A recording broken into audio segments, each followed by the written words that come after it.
Y así fue, pero yo, que era bastante escéptico sobre lo que podía pasar con aquella campaña que llevamos adelante, desde el principio sentí que valía la pena hacerla igual, aunque perdiéramos.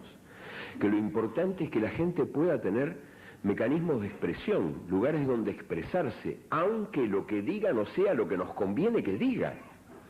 Ahí está la clave del asunto. Porque si no sería fácil, la chancha y los 4 reales. Entonces uno está con los plebiscitos siempre y cuando tengan el resultado que a uno le conviene o el que uno espera. Y cuando el resultado es al revés, no, cuando el resultado es al revés, también. La gente tiene el derecho, y yo diría más que el derecho, el deber, de expresarse para que la democracia sea democracia de verdad y no una vacía ceremonia en la que se depositan votos cada 4, 5 o 6 años en una urna para que los políticos desde el poder hagan todo lo contrario de lo que desde el llano prometieron. Recientemente hubo otro plebiscito en el Uruguay, convocado por los políticos. Bueno, antes hubo otro, perdón, que no fue convocado por los políticos sino por la gente, con una campaña de firmas, que fue el de las privatizaciones. Ahí no fue bien, tuvimos el 73%, se desprivatizó todo lo que habían privatizado, una maravilla. Una cosa lindísima, que no tuvo la menor repercusión internacional, y me parece bien, porque si yo fuera dueño del sistema tampoco haría mucha bulla con esto, ¿no? Y después vino este otro plebiscito del domingo pasado, que fue un plebiscito convocado por los políticos para reformar la Constitución.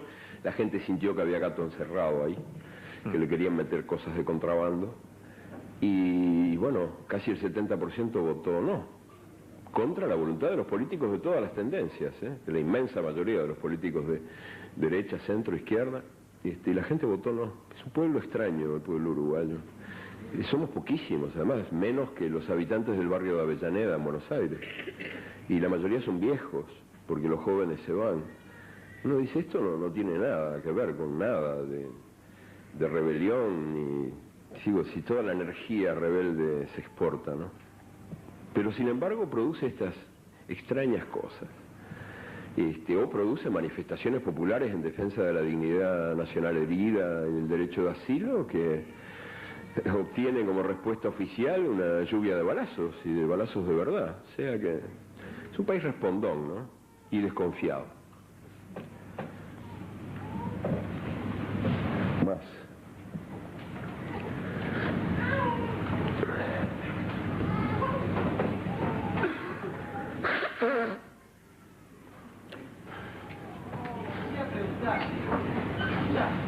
¿Sí?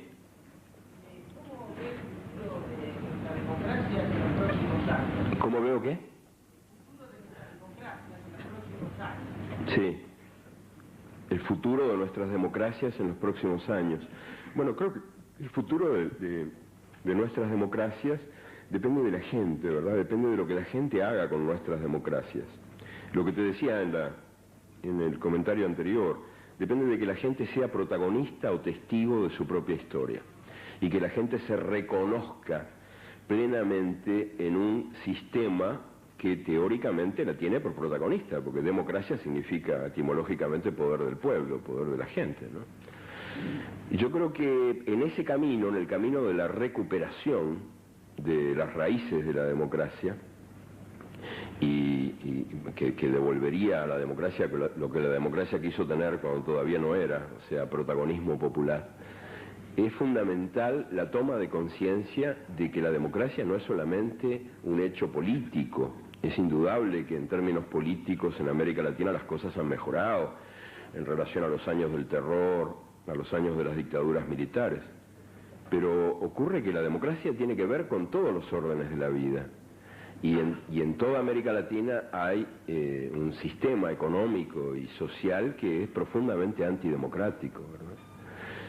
Que es esto que ahora se llama economía de mercado, y que en mis tiempos se llamaba capitalismo.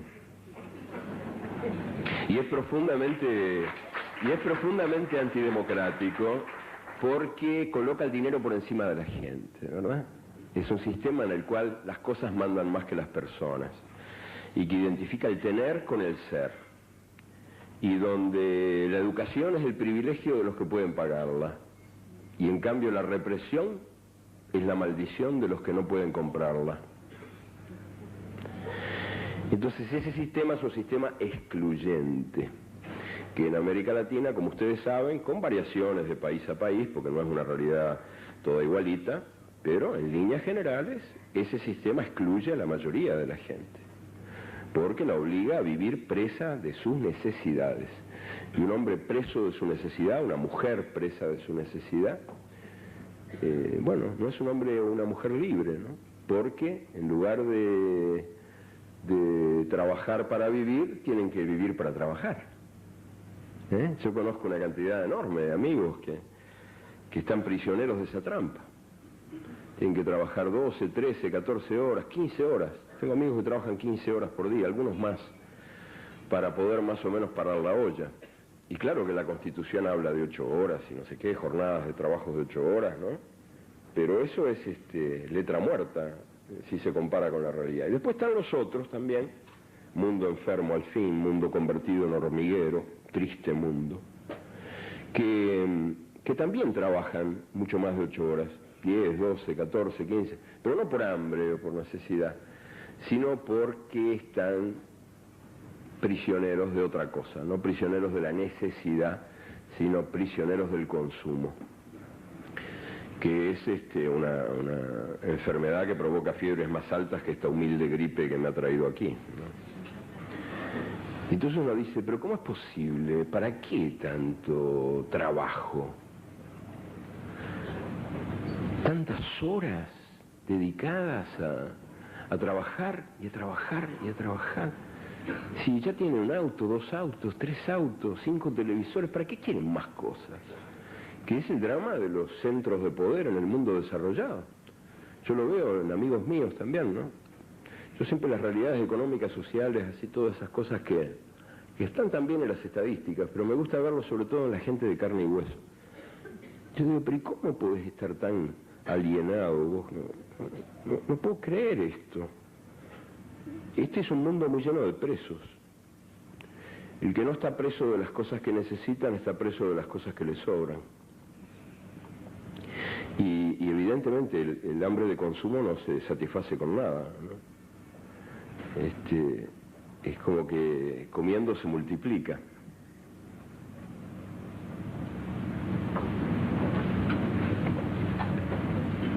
Eduardo, ¿qué opiniones merece la situación de Cuba y la posible intervención de Haití? Sí, son dos temas. Lo de Cuba. Cuba está viviendo horas de muy trágica soledad. La situación interna, como ustedes saben, es espantosa. No vayan a creerse que los que quieren huir de Cuba son delincuentes contrarrevolucionarios. La inmensa mayoría de la gente que quiere huir de Cuba simplemente está desesperada y no da más y se quiere ir. No porque sea ni enemigos de la revolución, ni delincuentes, ni gentes incapaces de vivir de un modo solidario. Simplemente ocurre que se ha llegado a extremos de necesidad increíbles, realmente increíbles. Como consecuencia de un bloqueo externo que lleva más de 30 años, que es el injusto castigo que Cuba viene sufriendo desde el día en que decidió ser de veras independiente, y es también el resultado del bloqueo interno de la burocracia. Todo hay que decirlo. El bloqueo de afuera y también el bloqueo de adentro, de una estructura burocrática de poder que contradice la energía creadora de la gente y que en los hechos niega su voluntad de cambio. De todos modos, yo que tengo muchas discrepancias con el sistema cubano desde hace muchos años, soy, sin embargo, absolutamente solidario con Cuba. Solidario desde la divergencia, tanto como desde la coincidencia. ¿Y por qué? En primer lugar, por un deber de gratitud, porque yo pertenezco a una generación que, gracias a Cuba, resultó ser mucho más latinoamericana de lo que hubiera sido si la Revolución Cubana no hubiera existido. La Revolución Cubana nos enseñó, a mí por lo menos y a muchísima gente más que yo conozco, imborrables lecciones de dignidad humana. Y yo no escupo en el plato donde comí, entonces tengo sentido de la gratitud. Y la otra gran razón es el asco. Siento unas incontenibles ganas de vomitar cuando escucho, cuando leo, cuando escucho, cuando veo las cosas que sobre Cuba se dicen desde esos medios de comunicación que no son enteros, ¿no? Un número que parece de teléfono, 333-66. Es un número que yo armé con el informe de Amnistía Internacional del año 92. No es un número de teléfono. En el año 92, 3 fusilados en Cuba. Ocuparon la primera página de los diarios, el espacio más importante en los informativos de la tele y de las radios, conmovieron las almas piadosas del mundo entero. 3. 33 ejecutados en la silla eléctrica en los Estados Unidos, casi nadie se enteró. 66 decapitados en Arabia Saudita. Que yo sepa, ni una línea ocuparon en ningún periódico. No digamos un minuto en la televisión, ni un segundo merecieron esos 66 hombres que perdieron la cabeza, pero en un sentido literal, en manos del régimen siniestro de los jeques de por allá, que son, oh casualidad, los principales clientes de la industria de armamentos de los Estados Unidos, que es además el sector más dinámico de la economía norteamericana.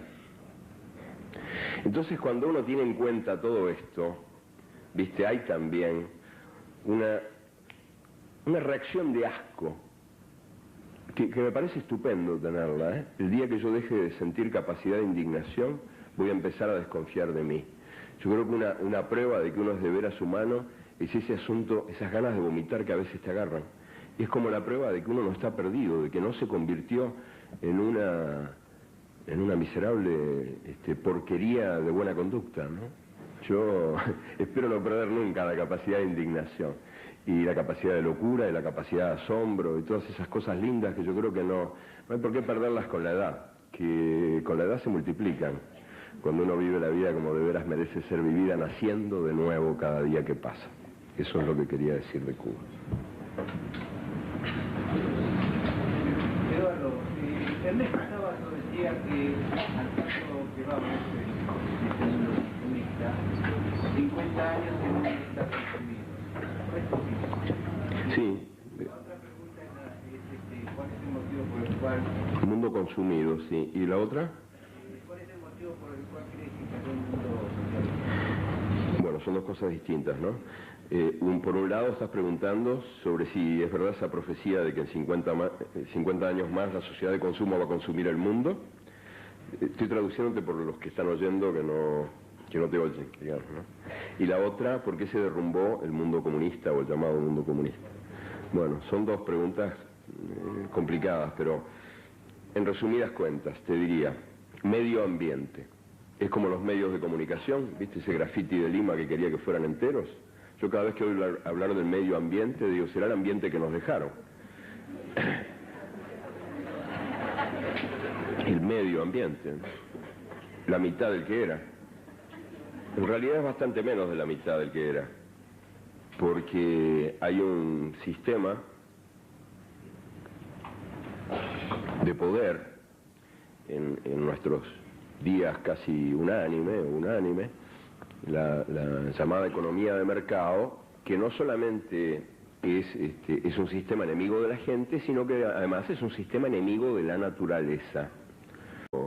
Pasado, que fue un plebiscito convocado por los políticos para reformar la Constitución, la gente sintió que había gato encerrado ahí, que le querían meter cosas de contrabando, y bueno, casi el 70% votó no, contra la voluntad de los políticos de todas las tendencias, de la inmensa mayoría de los políticos de derecha, hacia democracia de verdad, y no una vacía ceremonia en la que se depositan votos cada 4, 5 o 6 años en una urna para que los políticos desde el poder hagan todo lo contrario de lo que desde el llano prometieron. Recientemente hubo otro plebiscito en el Uruguay, convocado por los políticos.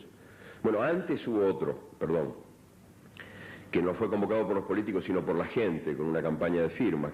Ahí está la clave del asunto. Porque si no sería fácil, la chancha y los 4 reales. Entonces uno está con los plebiscitos siempre y cuando tengan el resultado que a uno le conviene o el que uno espera. Y cuando el resultado es al revés, no, cuando el resultado es al revés, también. La gente tiene el derecho, y yo diría más que el derecho, el deber, de expresarse para que la democracia de las privatizaciones. Ahí no fue bien, tuvimos el 73%, se desprivatizó todo lo que habían privatizado, una maravilla. Una cosa lindísima, que no tuvo la menor repercusión internacional, y me parece bien, porque si yo fuera dueño del sistema tampoco haría mucha bulla con esto, ¿no? Y después vino este otro plebiscito del domingo, y así fue, pero yo, que era bastante escéptico sobre lo que podía pasar con aquella campaña que llevamos adelante, desde el principio sentí que valía la pena hacerla igual, aunque perdiéramos. Que lo importante es que la gente pueda tener mecanismos de expresión, lugares donde expresarse, aunque lo que diga no sea lo que nos conviene que diga.